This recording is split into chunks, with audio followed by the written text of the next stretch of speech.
We're going to start off with temperature conversions. We're going to be converting from either Fahrenheit to Celsius or Celsius to Fahrenheit. I'm going to put down a couple of key temperatures here. These are the ones that you should remember or memorize. All right, let's start out with boiling. What temperature does water boil at? 360. 360. Anybody think of any other temperature? 100. I'll come back to you. 172. What's that? 172. 172. 212. Yeah, 212. The water boils at 212. Now, it changes at elevation, but the average temperature is 212. What temperature does water freeze? You should know, because we've been below that level for quite a few days. Zero. Not zero. 32. All right, that's for Fahrenheit. Let's come over here from Celsius. What do you think water boils at for Celsius? 100. 100. Yeah. I think I've seen the number before. Got that back.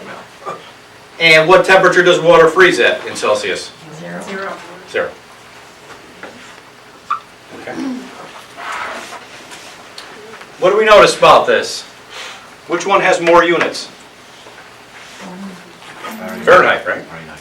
Yeah. Let's subtract these two from each other. If we subtract the 32 from the 212, what do we get? 180. That's saying that there's 180 divisions in between freezing and boiling in Fahrenheit. We'll come over here. We'll do the same thing. We'll subtract this. Well, this one's going to be easy, right? This is the advanced math here. 100 minus 0. Common core. Common core, yeah. Right. So on the Celsius scale, between boiling and freezing, there's 100 different divisions. So these are smaller increments in between on Fahrenheit. So you could say to a certain extent, this one may be a little more accurate, because dividing it into smaller units. Now I want to show something else. Let's take a ratio between these two numbers. We're going to say 180 over 100. And if we divide 180 by 100, we were going to get 1.8.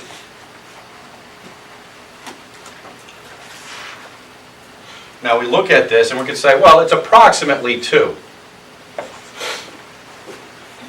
Is that right? Yeah. Approximately 2, 1.8, approximately 2, in the ballpark. If we went over here to Celsius and we multiplied this boiling temperature by 2, what will we get? 200. It's pretty close. Right? So to convert to Celsius, if we multiply by 2, it's a pretty close approximation, isn't it? Let's go down over here and you get to freezing.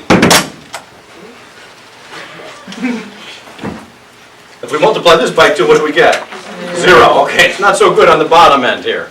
No. What if we went up to 1? Still not too good, right? No. So if we use this ratio as an estimate, it works better with the larger temperatures. Conversely, if we wanted to go from Fahrenheit to Celsius and we want a ballpark estimate, if we divide this by 2, what are we going to get? 106. Well, it's still not a bad estimate. So you could use that to estimate either way. But just recognize the fact that with lower temperatures, your error is going to be larger. So this estimating with this is probably beneficial on your higher temperatures. Okay. Make sure you realize and you can remember that 212 is the boiling point of water and 32 is the freezing point for water for Fahrenheit. As well as 100 degrees is the boiling point for Celsius, as 0 is the freezing point for Celsius. It's advantageous to memorize those 4 temperatures. You're using big words now. Temperatures? Advantageous. Advantageous? How would you like me to say it? Okay, so what are you complaining for if you agree with me? Because I can. Because you can. All right, everybody good on this? Yep. What we really want to know is the equations, right?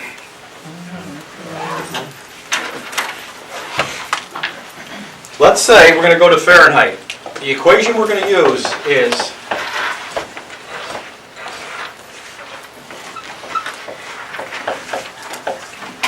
we're going to multiply 1.8 times the temperature in Celsius Then we're gonna add 32. Where does the 32 come from? That's The the, freezing. The freezing point of water, right? yeah. In Celsius it's 0, so we gotta elevate this temperature up by 32 degrees to get it into the Fahrenheit range. Now there's an advantage to memorizing this. Remember, Fahrenheit is 1.8 times degrees Celsius plus 32.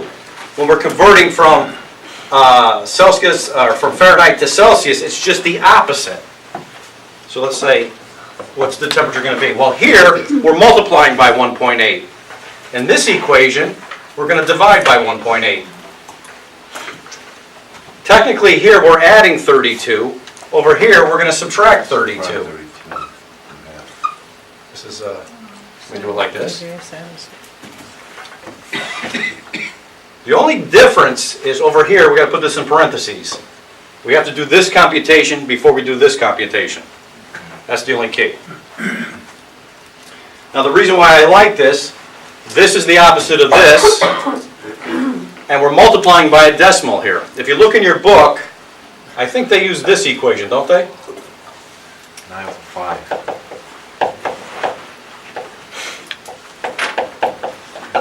Don't they use that? Yeah. So now we're going to multiply this by a fraction. Conversely, if we're changing to Celsius, what do we do?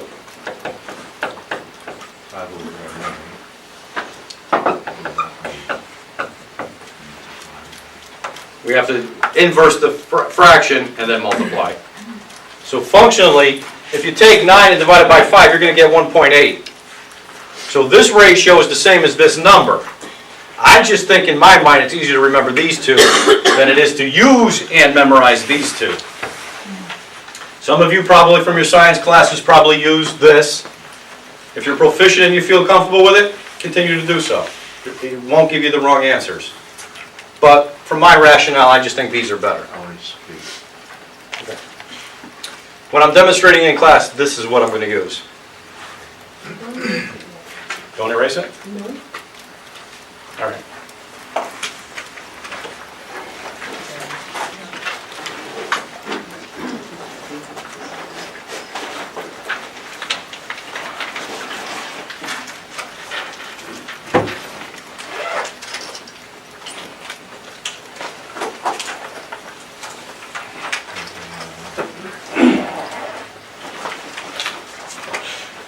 So for Fahrenheit, it's going to be 1.8 times whatever Celsius degree it is, plus the 32?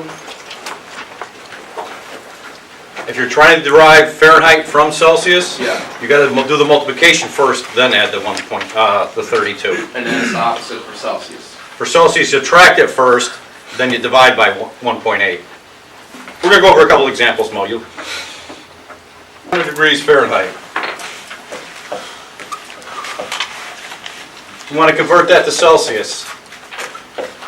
Which equation are we going to use? Second one. Second equation. Second one?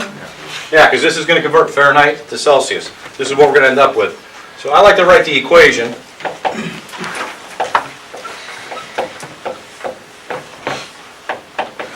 All right, after we got the equation down, the only thing we really need to do is plug in the 100 into this degrees Fahrenheit here. So this is going to equal 100 minus 32 in parentheses divided by 1.8.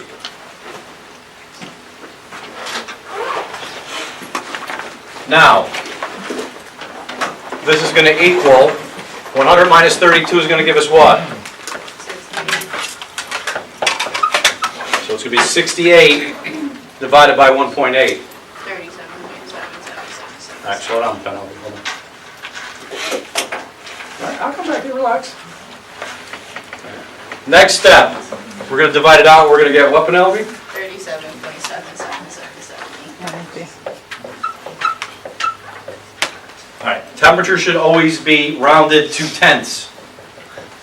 Very rare will you ever take it out from there. So this was what? 37.7 repeating, 37.8 is the correct degrees Celsius. Mo. I'm going to go 12 degrees Celsius, change that to Fahrenheit. First question, what equation do we use? Top one? Top one.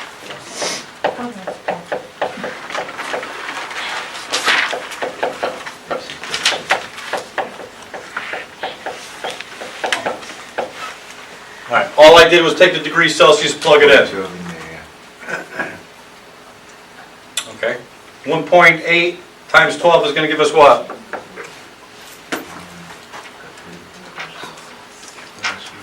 Penelope? 21.6. 21.6 plus 32? This equals 53.6 degrees Fahrenheit. Make sure you put the label in. When you're using like the degree symbol, like this little circle, does it matter if it goes before or after the letter? It's always after. From-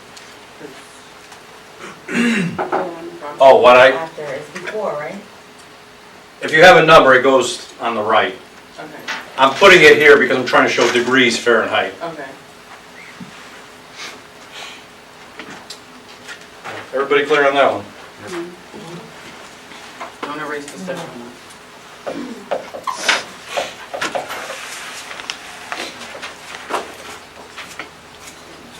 All right, this time we're going to convert 15 degrees Fahrenheit to degrees Celsius. Which equation? Bottom.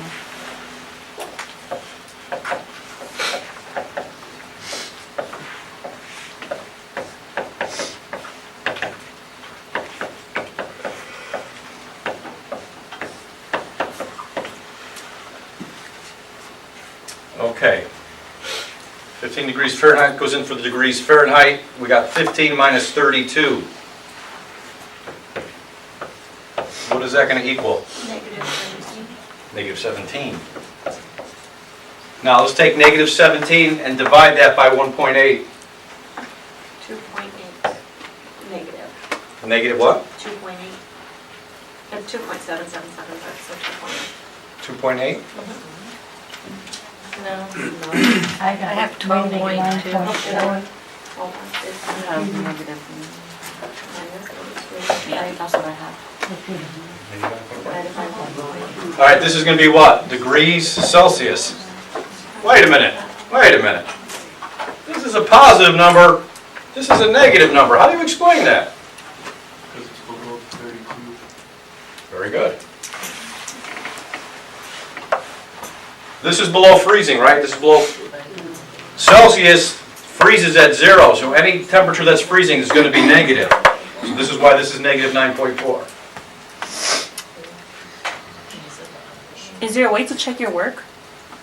You know how before, like last class, there was a way to check if you had the right answer? Yeah, you know what you can do is you can put this into the opposite equation and see if you get your original answer. So you can plug it back in and see if you get 15. Because you're going to be doing Like the in the opposite. 1.8 parentheses, negative 9.4? Yeah, Okay. 1.8 times negative 9.4 plus 32. Okay.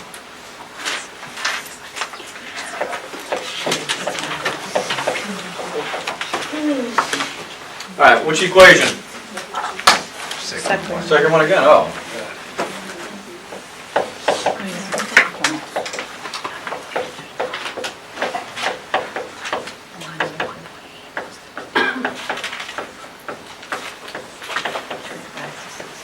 Is that right so far? Yes. I plugged the 23 in for the degrees Fahrenheit, now I'm going to subtract that from 32. You know my denominator is going to be 1.8. What's my numerator? Negative 9. If we divide negative 9 by 1.8, what do we get? Negative 5 degrees Celsius. Does my answer make sense? Oh, all right, I went too low. Sorry.